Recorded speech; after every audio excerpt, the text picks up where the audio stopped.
teman-teman,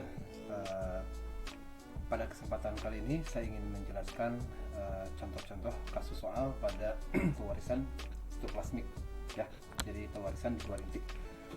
Nah teman-teman, kemarin sebetulnya sudah dijelaskan ya bahwa konsep-konsep di pewarisan sitoplasmik itu seperti apa dan lain-lain. Maka nanti dibaca kembali. Nah di sini kasus-kasus soalnya tidak lepas dari yang kemarin dipelajari ya, Mirabilis jalapa, salah satu contoh fenomena yang terjadi di alam.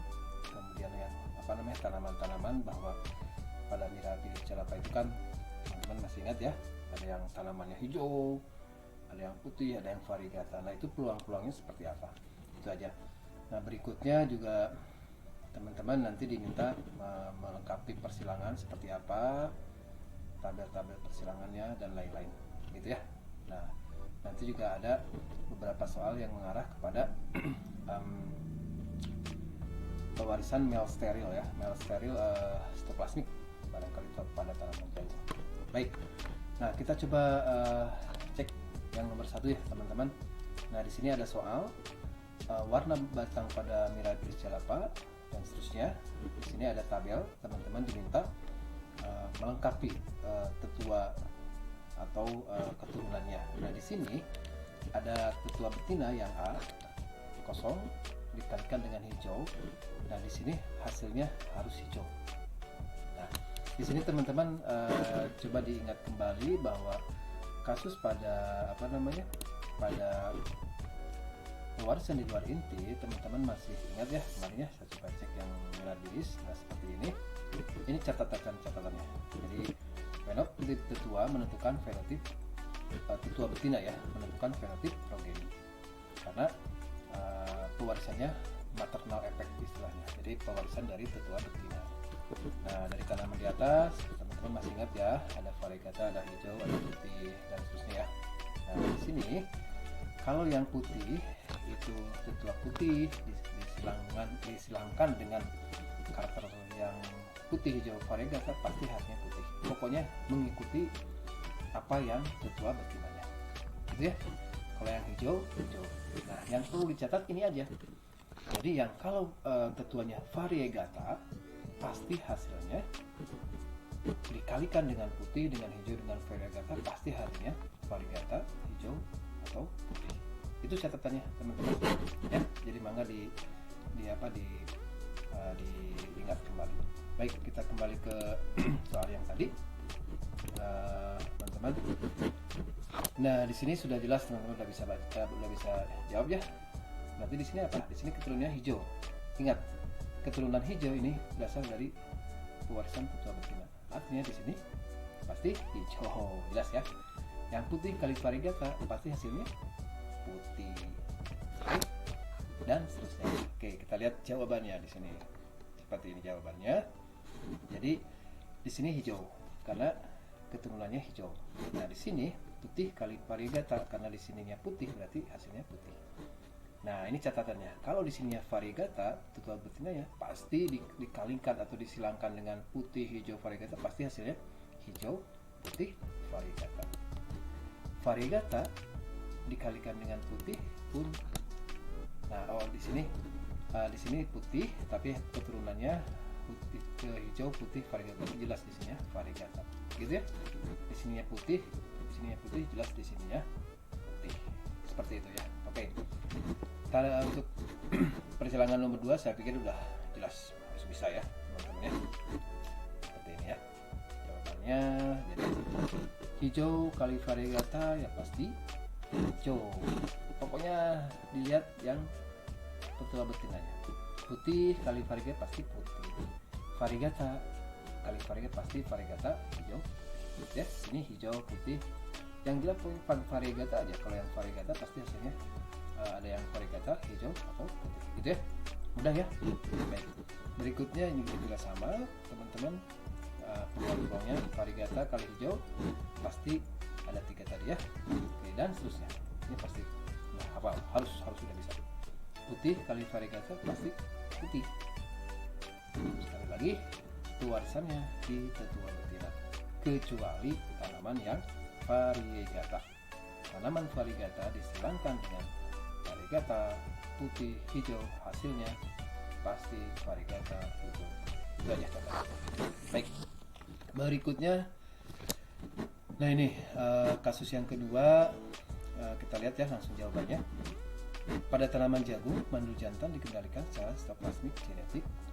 Jadi ada dua gen ya, tadi ya, ada yang di inti dan di sitoplasmik, yang berarti ada interaksi antara gen dan sitoplasmanya. Teman-teman sudah tahu bahwa pengendali di sitoplasma itu ada gen yang namanya MS atau male steril, dengan gen-gen yang ada di dalamnya dalam inti atau gen RF ini istilahnya gen restorer. Maka dibaca lagi nanti di teorinya ya. Bagaimana konstitusi genetik untuk tanaman yang normal fertil? Nah, untuk yang normal fertil itu ada 3 peluang. Normal fertil. Yang pertama, yang menentukan fertil atau normal, istilahnya begini teman-teman, ada istilah fertil. Fertil itu normal, ada yang steril. Steril itu yang mandul jantan. Nah, kemungkinan genotipnya seperti ini. Yang pertama, penentu fertil itu adalah dari gen di sitoplasmiknya MS. Kalau ada gen M besar itu pasti dia fertil, walaupun di sininya kecil atau besar. Oke, ini yang pertama ya. Ini yang pertama ini, yang kedua yang satu lagi nih. Oke, jadi yang gennya M besar S. Nah, khusus untuk yang M kecil, M-nya kecil atau yang resesifnya, di sininya harus besar. Gitu. RF strip itu bisa R besar F kecil RF kecil atau R besar F di sini ya. Seperti itu teman-teman, mudah-mudahan bisa dipahami. Oke, sekali lagi, penentu fertilitas itu adalah M besar. M besar. Dan walaupun di sininya M kecil, di sininya harus yang besar. Itu aja. Jadi diingat yang 3 genotip ini. Oke, mudah-mudahan bisa dipahami. Baik, berikutnya nomor 3. Di sini pertanyaannya adalah bagaimana bagan persilangan untuk menghasilkan keturunan yang normal. Keturunan yang normal artinya yang fertil. Jadi peluangnya adalah demikian. Nah, yang keturunan yang normal, salah satunya adalah ya di sininya, ini prosesnya seperti Mendel biasa ya teman-teman. Ini yang resesif, kemudian ini yang dominannya. Nah, sekali lagi bahwa dalam proses sitoplasmik itu gen di sitoplasma itu adalah gen yang dari tetua betina. Jadi kalau di sini MS besar, M besar S, di sini M besar S. Itu aja. Yang lainnya ini prosesnya Mendel seperti biasa. Kalau misalkan R kecil dikalikan R besar berarti R besar R kecil R kecil. Gitu aja teman-teman. Bedanya seperti itu. Ini kemungkinan yang pertama. Oke, ada beberapa kemungkinan. Nah, kemungkinan yang kedua di sini ya tadi ya. Kemungkinan yang kedua tadi ininya R besar semua ya. R besar semua. Sekarang kemungkinan yang kedua adalah ya R besar F kecil. Di sininya pasti harus M besar. Dia fertil ya atau normal. Nah, di sini keturunannya adalah ada 2. Teman-teman masih ingat seperti dulu yang seri-seri persilangan yang harus hafal pokoknya. Nah, ini kalau yang resesif R kecil dikalikan R besar R kecil itu hasilnya pasti R besar R kecil dan R kecil.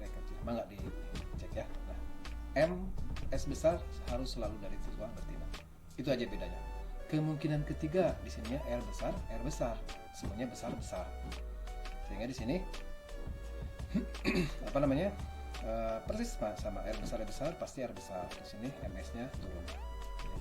Pewarisannya dari tetua betina.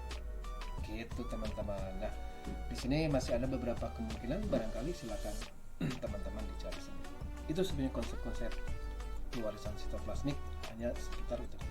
Satu lagi soalnya bahwa di sini ada istilah bagaimana bagan persilangan untuk melestarikan tanaman yang mandul jantan. Nah, mengapa di sini ada kok kan tanamannya udah mandul, jantan, mengapa itu harus dilestarikan? Nah, tanaman mandul jantan itu biasanya dijadikan sebagai tetua betina, teman-teman.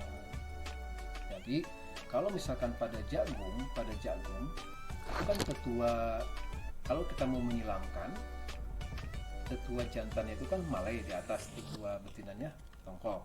Nah, bisa dibayangkan teman-teman kalau misalkan kita nyilanginnya ribuan hektar, misalkan ratusan hektar, kita harus membuang dulu malai yang di atas karena takut terserbuk sendiri kan.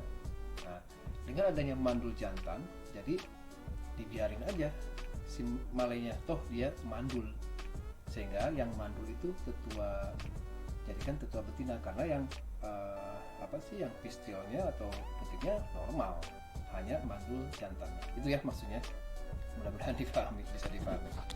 Baik, nah di sini ada istilah untuk melestarikan tanaman mandul jantan. Ini penting banget dalam proses pembentukan hibrida. Nah itu. Nah, yang pertama adalah ada istilah di sini gen pelestari. Gen pelestari itu adalah gen yang di sininya resesif, di sitoplastiknya dominan. Nah ini contohnya, ini namanya gen pelestari. Jadi yang mandul jantan steril itu disilamkan dengan yang gen pelestari, sehingga di sini tanaman mandul jantan ini akan lestari. Ini tinggal dikalikan ya, resesif pasti resesif, MS kecil MS besar dan seterusnya. Oke.